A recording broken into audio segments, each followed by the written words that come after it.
Started with this unit tripping the breaker.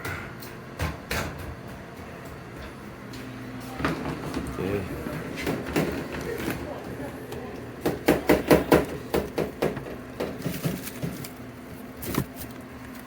It's a beverage air. So we have about 14.5 amps. I asked the customer if he had anything that's connected to with and all of them were connected to this 20 ampere, and this was tripping like crazy. So the unit was connected with this one here, which pulls 10 amps. And this one here, which pulls 6.5 amps. All right. I'm going to open this parenthesis over here. If we adapt the amperages of the three appliances that were connected to that circuit breaker, we're going to find out to be 30 amps. So now you have a 20 amp circuit breaker with 3 units that are pulling about 30 amps from it. That's not the right way to do it. Now in this case, that's not the cause of the circuit breaker tripping. There is a different cause. But what I notice is a lot of people don't take respecting the load amperage of circuit breaker seriously. And there are many server calls, many of them, where I go to the customer side and the only issue is the load was not properly balanced. The other issue is many times I find many appliances connected to power strips. If you open any manual for a refrigeration system, you're gonna find out that it tells you, probably on the first page or the second page, do not use power strips. Okay? Now the freezer that we had at hand, the nameplate, it says that it's supposed to be pulling about 14.5 amps, which is true. That's under steady state condition. But as soon as the system starts, the freezer might pull probably 50 or 60 amps. Okay? We call that inrush current. That 50 or 60 amp is just short-lived, okay, for, probably 2 or 3 seconds, maybe 5 seconds. Okay?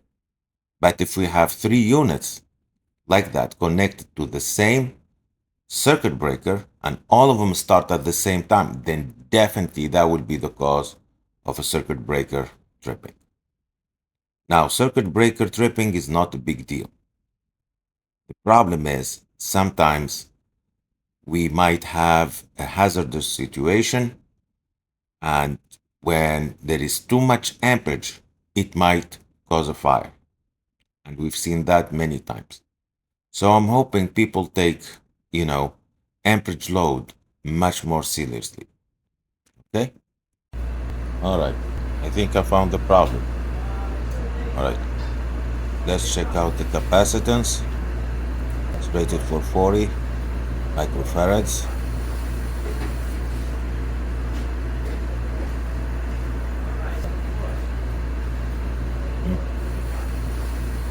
It's 35.4. So it's slow. It should be 37. Otherwise I have to condemn it. All right. Bad capacitor. So I replaced the capacitor, and then a few days later they called me. The circuit breaker is tripping again. Not as much, not as frequently, but it's tripping again. So I had to go back and do a little bit more measurements, to my surprise. So I checked the start capacitor.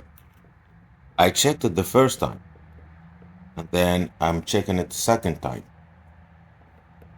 And I believe the capacitance was within range. What is it? 450, whatever that is. And the system calls for 320 to 600. So I believe I was within range. But then when I inspected it slightly farther, I noticed something that was weird. In fact, it wasn't the first time. This happened many times before.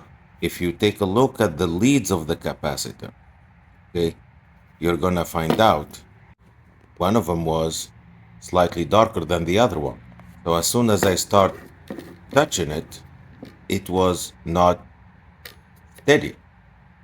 If I compare it to the other one was good. So I realized that, that unsteady pin was really the cause of the issue.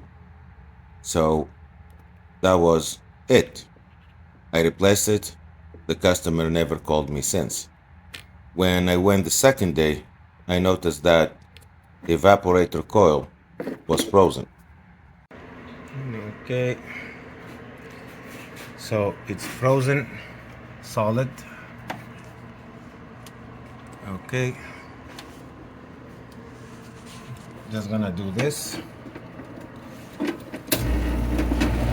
So I started it. I know that these two fans are running.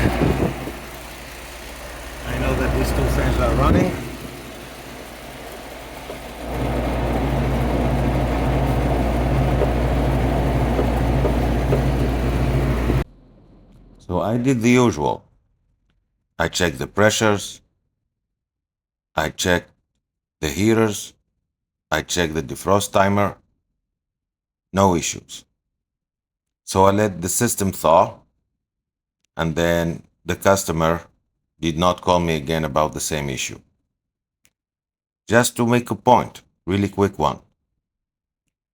If we restart the freezer after a day or, couple of days, or you kind of loaded it, or you keep the door open, expect it to freeze. Okay, expect the coils to freeze.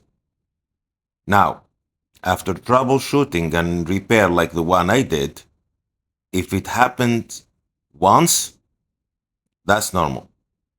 If it happens multiple times after you thaw it, like 3 to 4 times, then that's the time to call a technician. Okay? Anyway, I hope you guys enjoyed this video. I hope it was resourceful for you. If you have any improvement you want to make, if you have any comments about my troubleshooting techniques, if you have whatever you want to comment on, feel free to do so. Thank you so much, and I hope to see you again.